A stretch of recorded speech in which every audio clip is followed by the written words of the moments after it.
Powder Puff Gang, yay! On the lower field at lunch, so junior and senior girls, your teams, be ready.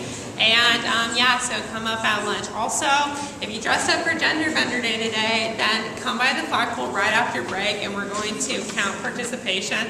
It'll only take like 2 minutes, so please be there because, you know, we dress fabulously and stuff, so yeah.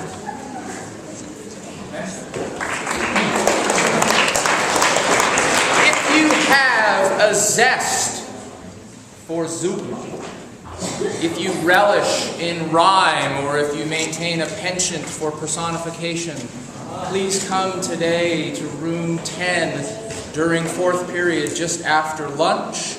We have a poetry writing workshop with Mr. Michael McLaughlin. See you then.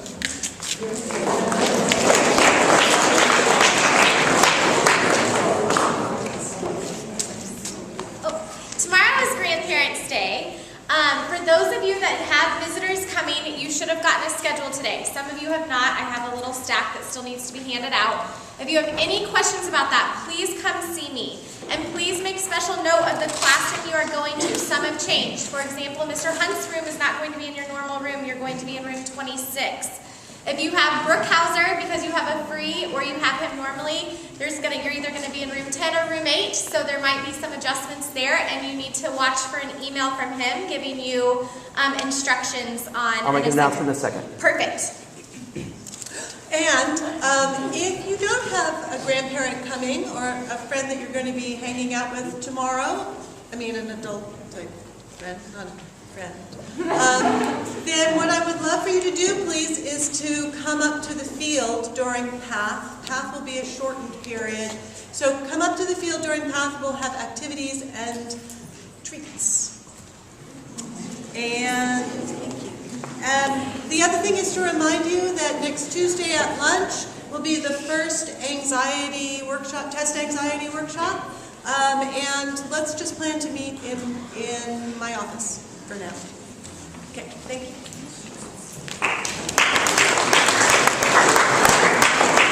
Okay, so the following people tomorrow, 3rd period, are going to meet in my room. Bell, Delormier, Gray, Thompson, Van Ruler, Gibson, and Palmer. And then these students are going to go to, oops, just died on me, are going to go to room 10 with Mr. Raymond, Austin D, Musto, Perkle, Rich, and Ree.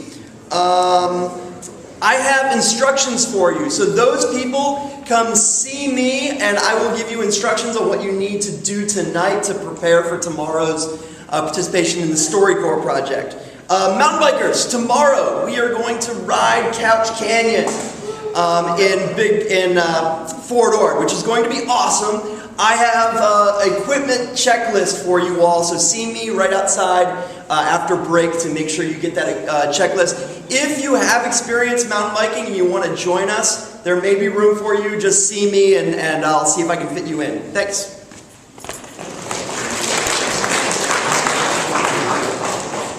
Ladies and gentlemen, boys and girls, and other, my pleasure to have a couple more opportunities to recognize members of our community.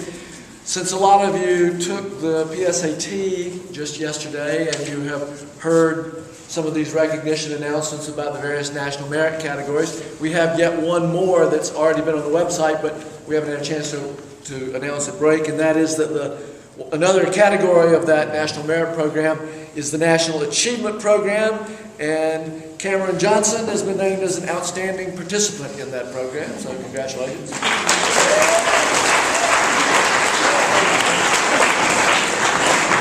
And I think this is really cool, and I'm happy to make this announcement. Stanford, and there are a couple other colleges that do this, but Stanford asks its incoming freshmen to acknowledge a former teacher or mentor who played a significant role in their intellectual, academic, social, and personal development. Okay? Now, think about two things. One, our mission statement as a school is that we inspire and prepare. Okay?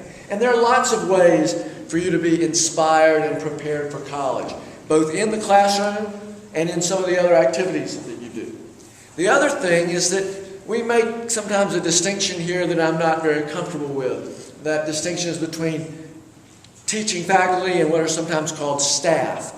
But a lot of people, Aaron Scott Brown was just up here, a lot of people who have staff responsibilities are very much involved with you in the life of the school, may coach, may sponsor clubs, etc. So this letter from Stanford, again, says, opportunity to acknowledge a former teacher or mentor played a significant role. And then this sentence, I'm delighted to inform you that a member of your community has been selected by Tuan Pham to receive this honor. So it's my pleasure to recognize Shirley Coley.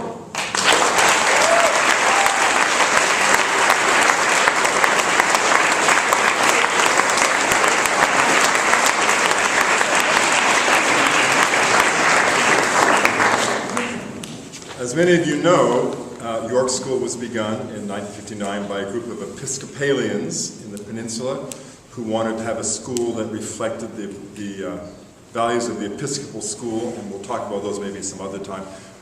We have a chapel here, we have an altar, there's a big cross up there, maybe you haven't noticed it.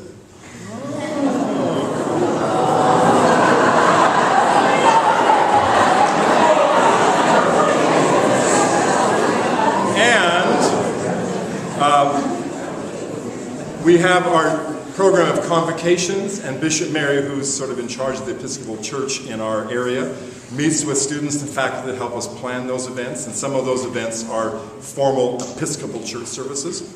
One of the ways that we acknowledge this relationship between York School and the Episcopal Church is once every year we do Episcopal Schools Sunday. And that is this Sunday. It's at All Saints Church at 10:30, All Saints Church, Carmel. And several students from York School will be participating. Mr. Harmon will be participating. Several students from All Saints Day School. How many of you went to All Saints Day School? All right. So I know that some of you will be participating also as York students. So it's quite an event at All Saints Episcopal Church, 9th and Dolores, Sunday morning at 10:30. You're all invited.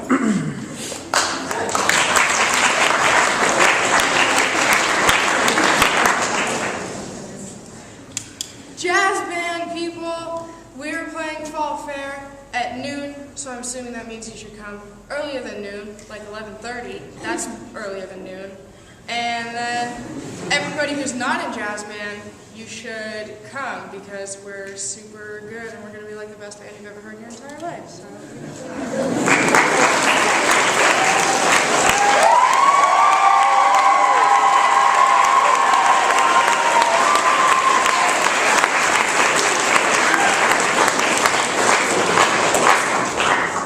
When I was in the 5th grade, at 10 years of age, I was fat.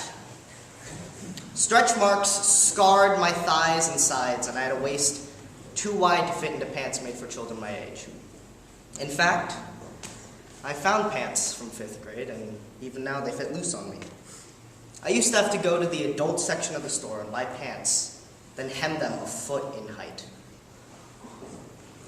I even wore men's large t-shirts. 6 miles. It was a distance that changed my life forever. It's a stretch for most people, much less an incredibly overweight Asian boy who had trouble seeing his toes. But that summer was a summer of change. I ran for my life on that track with my coach yelling at me every lap of the way. And I look back at that and I wonder, what drove me? Was it determination, strength, confidence? To be honest, it was none of the above. I had to win. Now hear me out. This wasn't some race against another person. This was a race against myself. I knew that I could finish this, that this was possible. It wasn't going to be easy, but it was possible. The adrenaline was pumping through my system like a poison. It was aching, it was painful and powerful. Every limb ached and groaned, sighing in protest. But I ran on. Lap after lap I counted, 2 miles. 1 mile. 3 laps. 2 laps. A half mile. That's all that was left of this enormous stretch. 1 lap. The final lap. And during that lap, I was sprinting for all I was worth.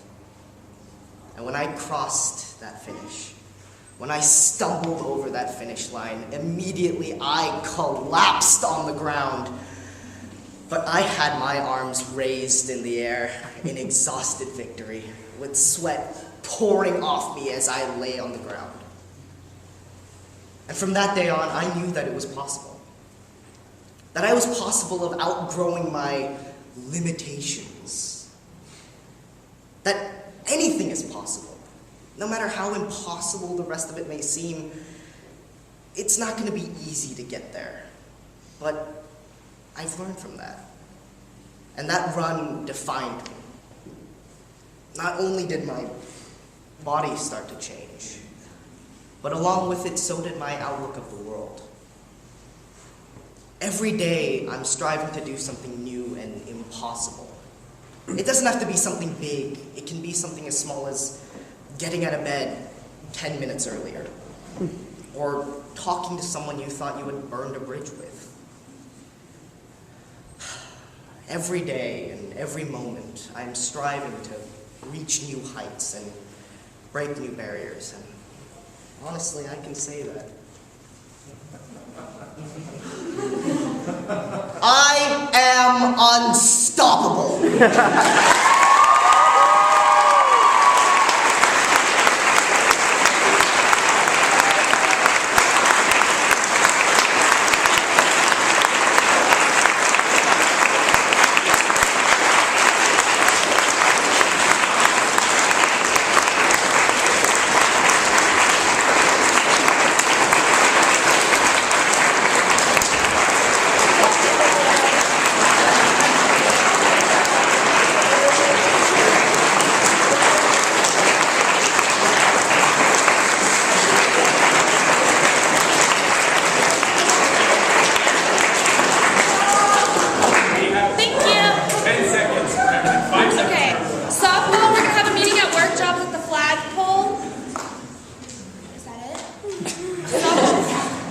Tomorrow's red and black day, so wear colors. Key Club, we're meeting at the flagpole right after break. We're going to talk about fall fair. Tennis, we have a game at Oakwood, so get out of your last period class at 2:15 because the bands are leaving without you.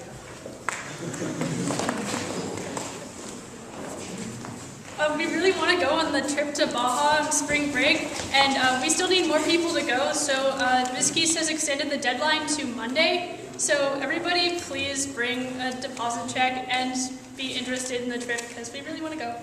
And fencing is still happening today. So for my service learning project, I'm going to be collecting supplies for communities in Cuba. These supplies can be virtually anything like clothes, sports things, and medications. And I'm going to have a box like outside of the development office, and if you want a list of things, just find me.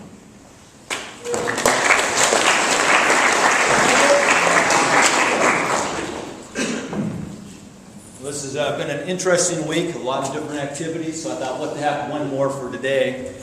Today is the Great California Shakeout Drill. Actually, right now, even as I speak, 10/17 on 10/17, there's a statewide drill. It's actually worldwide. It started in California, but now it's spread worldwide earthquake drill. So we're going to do an earthquake drill right now. What do we do in an earthquake? You've been doing earthquake drills since grade school, right? So you drop, cover, hold on. So drop, cover, and hold on.